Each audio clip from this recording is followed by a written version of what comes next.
Hello all, welcome to Viji's classic tale. இன்னைக்கு Sunday morning எழுந்த உடனே பிரியாணி கிரேவிங் இருந்துச்சு.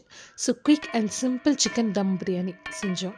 அதோட ரெசிபி பார்க்கலாமா? 1 kg சிக்கனுக்கு 3 teaspoon ginger garlic paste, 2 teaspoon coriander powder, 1 teaspoon garam masala, 1/2 teaspoon turmeric, 1/2 teaspoon chilli powder and 200 ml curd போட்டு marinate பண்ணி வச்சுருக்கேன் 1/2 an hour. மீன்வைல் பிரியாணிக்கு தேவையான பொருட்கள் எல்லாமே ரெடி பண்ணி எடுத்து வச்சாச்சு. இப்போது பிரியாணிக்கு தேவையான ஆயிலை பேனில் ஆட் பண்ணிக்கிட்டு ஆயில் லைட்டாக கொதித்ததும் அதில் நம்ம எடுத்து வச்சுருக்க கரம் மசாலா ஐட்டம்ஸை ஆட் பண்ணிக்கலாம்.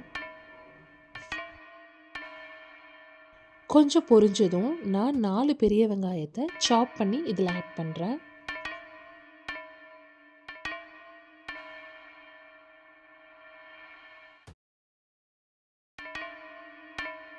இதோட கலர் சேஞ்ச் ஆகிற வரைக்கும் நல்லா வதக்கிக்கலாம்.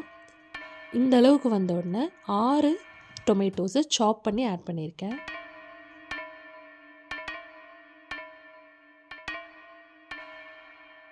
இப்போ ஓரளவுக்கு டொமேட்டோவும் வதங்கிருச்சு. So ginger garlic paste add பண்ணி வதக்கிக்கலாம். ஜிஞ்சர் கார்லிக் பேஸ்ட்டோட பச்சை வாசம் போன உடனே இதில் சில மசாலா ஐட்டம்ஸ் ஆட் பண்ணிக்கலாம். Coriander powder, garam masala powder, turmeric powder, chilli powder இதெல்லாம் ஆட் பண்ணி வதக்கி விட்டுக்கலாம்.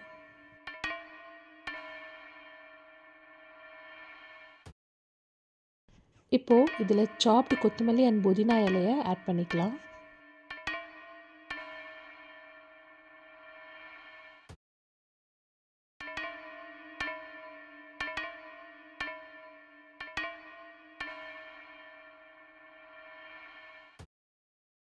லைட்டாக ஆயில் பிரிஞ்சு வந்தோடனே நம்ம மேரினேட் பண்ணியிருக்க சிக்கனை ஆட் பண்ணிக்கலாம். சிக்கன் நல்லா கொதிச்சிட்ருக்கு. நான் என்னோடய எல்லா சமையல்லையும் காரம் கம்மியாக தான் சேர்த்துப்பேன். ஆனால் நீங்கள் உங்களுக்கு தேவையான அளவுக்கு காரமும் உப்பும் இந்த ஸ்டேஜில் சேர்த்துக்கணும். நான் 1 kg சீரக சம்பா ரைஸ் எடுத்திருக்கேன். 1 கப் ரைஸுக்கு 1.5 கப் தண்ணிங்கிற விதத்தில் நான் தண்ணி ஆட் பண்ணியிருக்கேன். நல்லா கொதிச்சதும் வாஷ் பண்ணி வச்சுருக்கேன் நம்ம சீரக சம்பா ரைஸை ஆட் பண்ணிக்கலாம். நல்லா மிக்ஸ் பண்ணி கொதிக்க விடலாம். தண்ணியெல்லாம் அப்சர்வ் ஆனவுடனே இதை தம்முக்கு ரெடி பண்ணுறேன். ஸ்டவ் சிம்மில் வச்சுட்டு நான் பழைய தோசைக்கல்லில் குக்கரை தம்முக்கு எடுத்து வச்சுட்டேன். 20 minutes கழித்து ஓப்பன் பண்ணால் சுட சுட நம்மளோட சிக்கன் பிரியாணி ரெடி ஆயிடுச்சு.